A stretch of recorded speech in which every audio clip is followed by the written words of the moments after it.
This video is brought to you by Captivating History. The American way of life has always been a showcase for weird oddities, an impenetrable love of hustle, the competitive spirit, and a little bit of magic. Just by those words, one would imagine that circus and America are a match made in heaven. And so they were, for many years.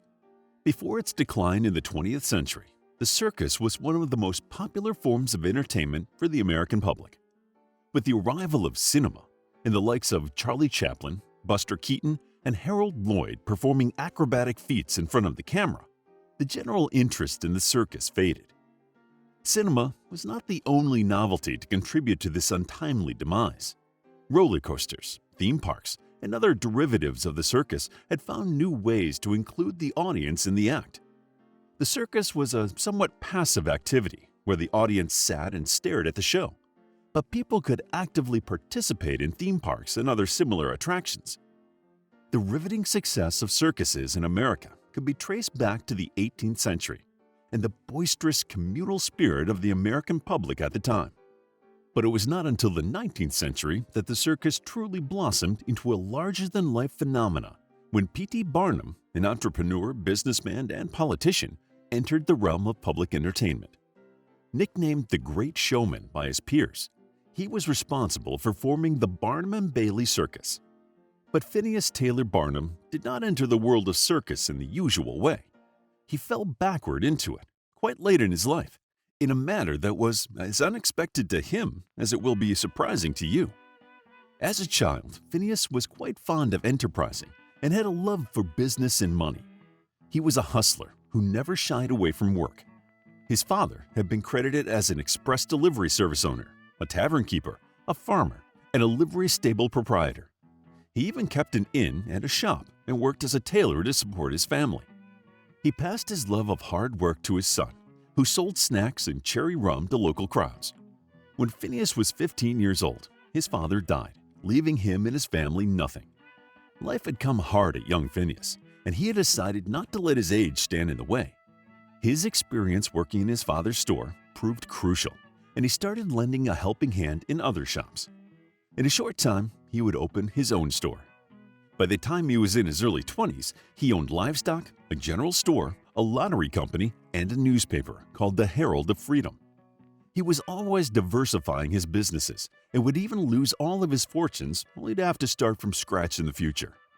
He joined the Democratic Party and later aligned with the Republicans.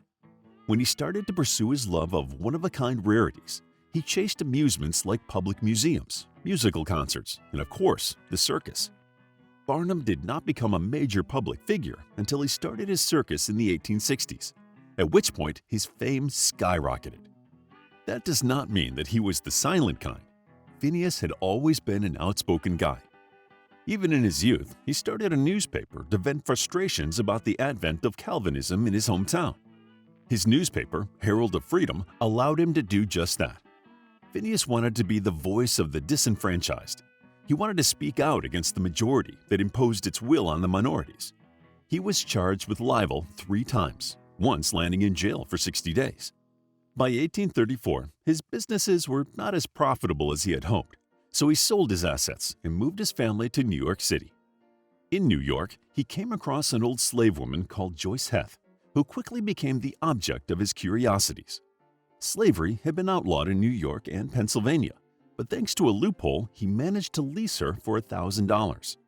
She had purportedly been George Washington's nurse, and Phineas did well to turn the oddity into a fascinating gimmick.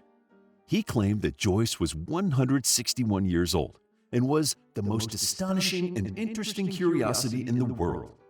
To raise the hype, he even spread rumors that Joyce was an automaton. After Joyce's death, it was discovered that she was nearly 80 years old. It is reported that he was earning around $1,500 per week, a significant sum for the time. The endeavor had set Phineas on a path from which he would never deviate. He had made his foray into the entertainment industry, and the initial taste of success made him love it even more. For many people, P.T. Barnum remains a controversial figure.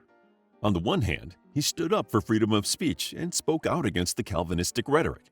On the other hand, he exploited an African-American woman to get his new business up and running, one must remember that the man was a product of his time, as most people are. This era of American history was not without its dark chapters. Phineas had understood that people were attracted to idiosyncrasies, things that negated the monotony of their daily lives. Joye Heth had been one such oddity, but now he needed another, or several others. He had peeked into the public consciousness, and it was clear that in the age of the Industrial Revolution, novelty sold more than anything else. The modern man was always chasing the newest trend, the newest creation, and the next best thing. The weirdest feat of the imagination grabbed him. He longed to see the nexus of the creative bubble.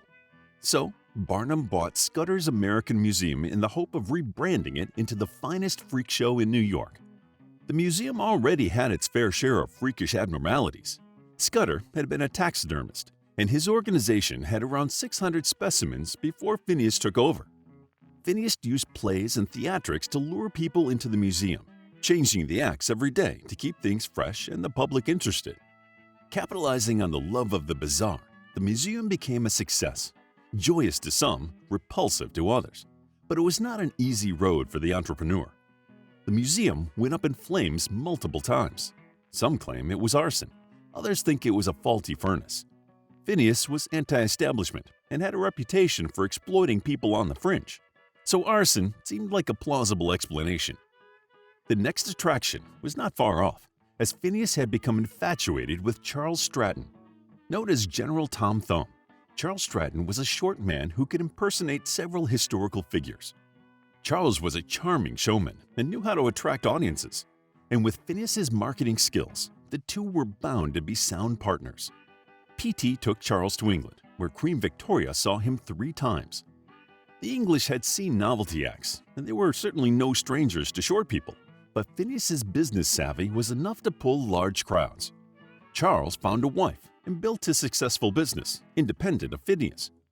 Jumping from one attraction to another, Phineas earned a name for himself until he ran into financial troubles. Even though his newspaper had been discontinued for a long time, he continued to write and publish. His knack for diversifying business practices made him rely on his writing skills, which helped him pay bills and simultaneously publicize himself. After the fire burned his museum down in 1865, Barnum opened different shows, but decided to call it quits after another one of his acts burned down in 1868. Renovating the same thing again and again was not going to work, so he decided to reinvent the entire thing. In 1871, Barnum was back in the picture with the William Cameron coup. He was developing a new exhibition titled The Greatest Show on Earth. Most of his earlier acquaintances, including Tom Thumb, joined the exhibition. Many of the oddities from his museum days joined him as well. The show already had Barnum's name attached to it, but the inclusion of other famous performers elevated the show to another level. The show became a big hit, and Barnum became somewhat of a celebrity. He was caught up in the thrill of the unusual, so much so that he continued with the circus for the last 20 years of his life. The centerpiece of the circus was Jumbo, an elephant born in Sudan that quickly gained popularity for being the largest African elephant ever seen by the general public. Jumbo was a beloved national figure in the United Kingdom, so its sale to Barnum's circus caused quite an uproar in the country. Queen Victoria received several letters asking her to stop the sale. Jumbo remained a huge attraction before his death in 1885. He was hit by a train car, an incident that is often referenced by animal rights activists when discussing the role of animals in the entertainment industry. Barnum also dabbled in politics, and incidentally, his turn in politics has been likened to Donald Trump's. Critics point out that a circus manager does not have the necessary skills to serve as a politician.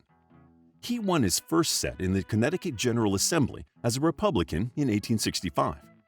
He was quite passionate about basic human rights and racial equality. A proponent of African American equality, he lent his voice to the issue on several occasions. He also tried to run for the U.S. Congress, but lost the race.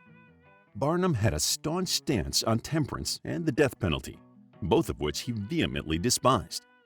He had been pro-temperance since the late 1840s and regularly spoke against the evils of alcohol. In November of 1890, Barnum suffered a stroke. For the next few months, he mostly stayed in his bed. On April 7, 1891, his vital signs started to fade. and he passed away in the evening. Barnum had planned his funeral a few days before his death. He had chosen the hymns and parting words and decided against a public funeral. He wanted a private service, after which his remains were to be carried to Mountain Grove Cemetery. After his death, his net worth was estimated to be around $4.2 million. He had finalized his will in 1883 and left a considerable sum to his heirs. His share of the circus was valued at around $3.5 million. P.T. Barnum left the world as a great entertainer, a hardworking man who rose from the lowest ranks of the society to become one of its most sought-after personalities. Despite his love for the eccentric, he was also responsible for introducing sophisticated elements like opera to the American public. When he brought Jenny Lind, a European opera singer, to the States, she was considered a novelty, and the public rushed to watch her. She became a celebrity and helped induce a healthy dose of high culture into the American mainstream. Today, P.T. Barnum is remembered as a complicated figure. For some, he was a philanthropist of the highest order. Others point out that he exploited the meek and underprivileged on his way to the top. It is a matter of perspective, but one should contextualize events according to their respective eras. Opinions aside, it is hard to deny his contribution to the entertainment industry. A showman of the highest order, P.T. Barnum created the greatest show on earth. He was the subject of a Hollywood production in 2017 named The Greatest Showman. To learn more about P.T. Barnum, check out our book, P.T. Barnum, a captivating guide to the American showman who founded what became the Ringling Brothers and Barnum and Bailey Circus. It's available as an ebook, paperback, and audiobook. Also, grab your free mythology bundle ebook while they're still available. All links are in the description.